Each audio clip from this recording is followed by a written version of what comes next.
ശ്രീരാമ പാദമുദ്രയും ജടായു ശില്പവുമൊക്കെയായി രാമായണ കഥാസന്ദർഭത്തിന്റെ ദൃഷ്ടാന്താനുഭവം സമ്മാനിക്കുന്നതാണ് ജടായുപ്പാറയിലെ കോദണ്ഡരാമസ്വാമി ക്ഷേത്ര ദർശനം. രാമായണ മാസത്തിൽ ഇവിടെ നിരവധി ഭക്തരാണ് ക്ഷേത്ര ദർശനത്തിനെത്തുന്നത്. കൊല്ലം ജില്ലയിലെ ചടയമംഗലത്താണ് രാമായണ കഥയുമായി ബന്ധപ്പെട്ട ജടായുപ്പാറ. ജടായുപ്പാറ മുകളിലെ നിലയ്ക്കാത്ത കാറ്റും കാഴ്ചകളും സന്ദർശകരുടെ മനസ്സിൽ രാമായണ കഥാമുഹൂർത്തങ്ങൾ നിറയ്ക്കും.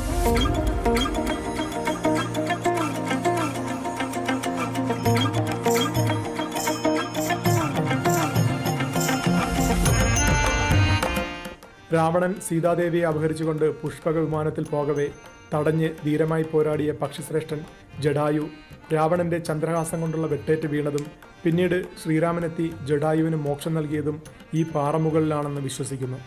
കൂറ്റൻ ജടായു ശില്പത്തിനടുത്താണ് ശ്രീ കോദണ്ഡരാമക്ഷേത്രം.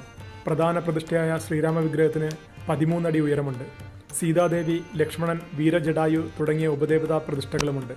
ശ്രീരാമന്റെ ഇടതുപാദം പാറമുകളിൽ പതിഞ്ഞതെന്ന് വിശ്വസിക്കുന്ന അടയാളം പവിത്രമായി കാണുന്നു. രാമായണ മാസത്തിൽ വിശ്വാസികൾ കുടുംബസമേതം ക്ഷേത്ര ദർശനം നടത്തി പുരാണ കഥാസന്ദർഭങ്ങൾ പുതുതലമുറയ്ക്ക് വിശദീകരിച്ചു നൽകാൻ ഇഷ്ടപ്പെടുന്നു.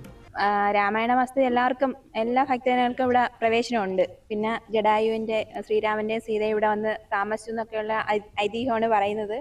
അതുപോലെ തന്നെ ജടായുവിനെ സീതാദേവിയെ തട്ടിക്കൊണ്ടുപോയ സമയത്ത് രാവണൻ ജടായുവിനെ അരിഞ്ഞു വീഴ്ത്തിയപ്പോൾ ജടായുവിന്റെ ചുണ്ട് ഒരഞ്ഞു പോയ ആ കുളമൊക്കെ ഇവിടെ ഉണ്ട്.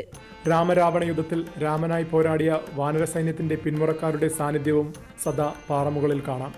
കുരങ്ങന്മാർക്ക് ഭക്ഷണം നൽകുന്ന വാനരയൂട്ട് ക്ഷേത്രത്തിലെ വഴിപാടാണ്.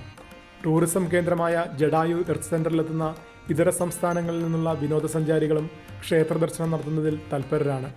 ജടായു ശ്രീ കോദണ്ഡരാമ ട്രസ്റ്റിന്റെ മേൽനോട്ടത്തിലാണ് ക്ഷേത്രം. ദൂരദർശൻ വാർത്തകൾക്ക് വേണ്ടി ജടായുപ്പാറയിൽ നിന്നും നീരജ് ലാൽ ആശ്രാമം.